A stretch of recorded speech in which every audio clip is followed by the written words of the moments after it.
And what I had realized was a lot of the things that, through some of the failures and things that didn't go right, it was me.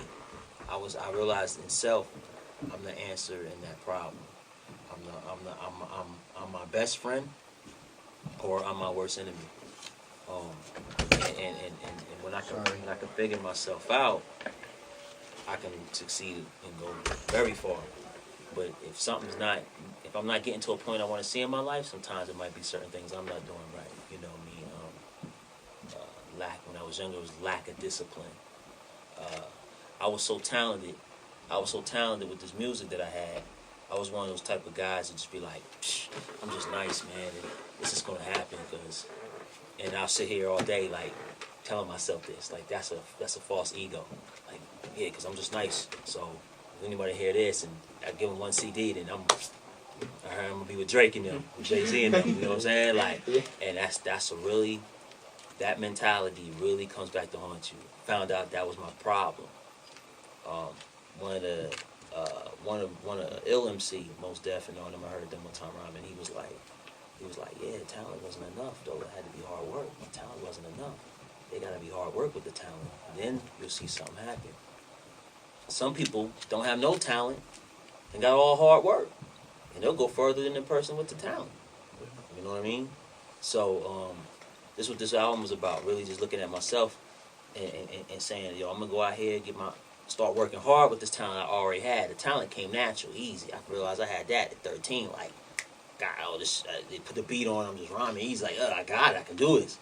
So that was actually the problem, because it was just too easy. So the person's too easy. Like, yeah, I can sit back on it. So it's a combination. So I sat, years passed, and I didn't get to where I was at. I'm like, man, what's going on? Why are these people over here going further than I'm going? But I'm over here, I can rhyme better than them, I can make business. What's going on? And it was like, nah, you ain't working hard for what you want. And God wasn't giving me that blessing. So then when I started getting, I said, hold up, I'm going to sit back, put money, went to work. I used to look at work like, man, hell, nah, I ain't trying to have no job. Got to do this music. Got to get a job. You know what I mean? Like, a lot of people think like that. And then I had Alchemist, a beat maker. I heard him say, he was like, no, keep your job. Keep that job. Make that job. All them, every little check you get, take that check money, put it back into what you love, your music. He's like, so don't look at a job as negative. Think of it as something that you're doing, that you're going to take all that money that you can take from the check, and put it into your love.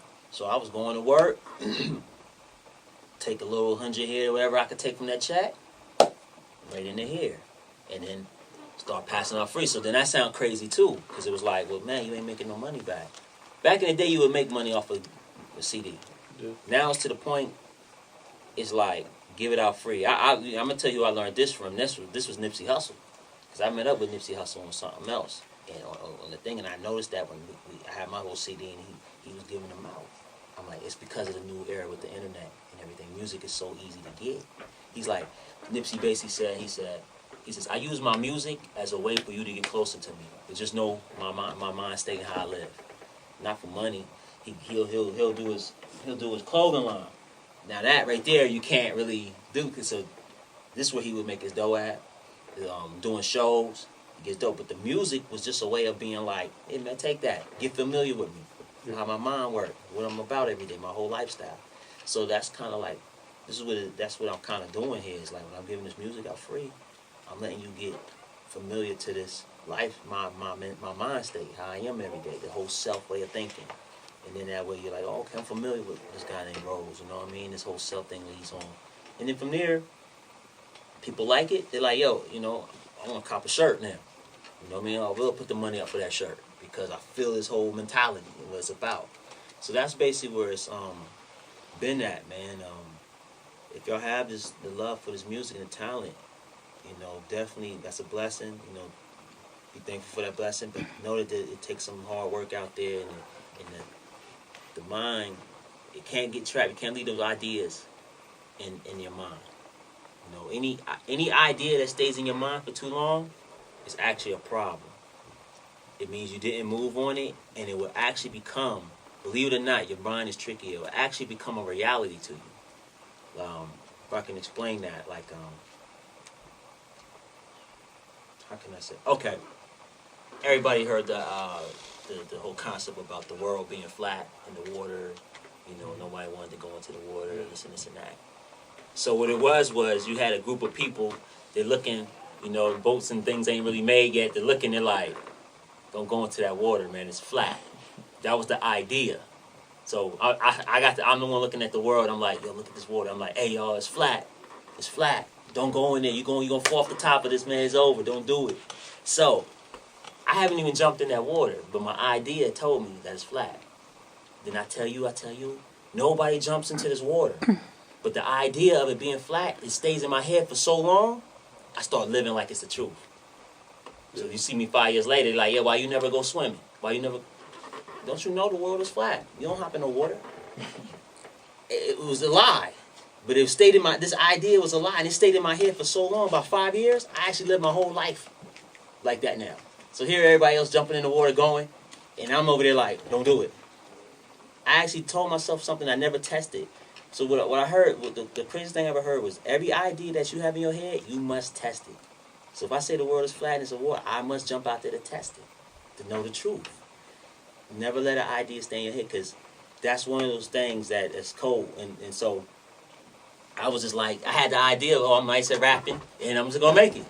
I lived like that for a couple years, wasted like 4 years. Like, why you ain't moving, doing nothing? Because I come around hard, and I'm just going to make it. Like, yo, that's a lie. Who told? Why you believe that lie? I've been thinking like that the last 5 years. You lie, you got to get up. Talent will not get you that. I mean, it'll make people notice you, but you got to go work hard, man. You know what I mean? And I look at guys like on another level, like a Kobe Bryant. I do. I mean, everybody got their own feelings to him. I look at this guy that has talent that doesn't sit back, and they tell you he'll be in the gym working harder than everybody. They like, man, you don't even need to be here, Kobe. You just scored 81. Why do you don't need to be here. He like, no, gotta go in. Like, he like, dang. They said Jordan was the same way. They said Jordan put so much pressure on himself. They're like, Jordan, man, you got 6 rings. Chill out, relax. He's like, no. I think they still think I'm a little slow right now. They're like, no one thinks you slow. He telling himself like, no, I think you think I'm whack. So I'm about to go hard. Like, yo. But that's the kind of mentality. So, man, you know, my story, it was a crazy one, man. Like I said, I came from Philadelphia. I got with an independent label. And this independent label, they were drug dealing on the side with their money, and we thought that's what it was us. We thought that drug dealing would get us there, and you know, everybody ain't got that Jay-Z story. Most dudes is going to jail. They're not Jay-Z's one in a million. Most dudes is ended up in jail with this. All my partners is in jail right now, and most of them as we speak. But that was another lie that we believed in, and like I said, so I was on top of the world. We was doing shows, Fat Joe and blah blah, and Sony, Motown. I'm thinking I'm going to get a record deal. I'm laying back. I got so comfortable. Here's that lie. I walked in the room. Imagine going into a room and I walk in and it's Stevie Wonder. I get a phone call and he calls me. I heard you just did this show with some Eminem after party, blah blah. You nice MC. Come on down to my studio. 2 in the morning. I go in that studio. They go John Stewart, Stevie Wonder. Here I go, getting relaxed. The lie kicks in. Psh, man, Stevie Wonder just called me a song. Everything going, it's on. That's like you run into Jay-Z or anybody rapper right now. Oh, Lil Wayne just, it's on, homie. As soon as Lil Wayne hear it, he's gonna do everything for me. That right there hurt me. I didn't realize I don't care who I ran. I don't care if Jay-Z come through here, Lil Wayne come through. Yeah, I show respect, what's up, this and that. But I'm on my own path and I gotta work just as hard. These dudes work hard. They only gonna respect you if they see you work as hard as them. Drake didn't sit around. Drake wasn't sitting around for Lil Wayne. Like, I met Lil Wayne, it's gonna go down. Drake was out there doing it on his own thing, getting his own money up. Lil Wayne had to look at him like, damn. You know, like everybody asked me why Nipsey Hussle hold up my album and did all this. Because Nipsey Hussle's, I didn't run up on, hey, Nipsey, help me out. You know, I rhyme like you too, Nipsey. Nipsey, he would have been like, come on, man, we go hard over here. Like, we ain't no helping out.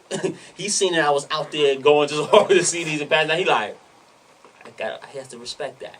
I respect, a hustler respects a hustler, real recognize real.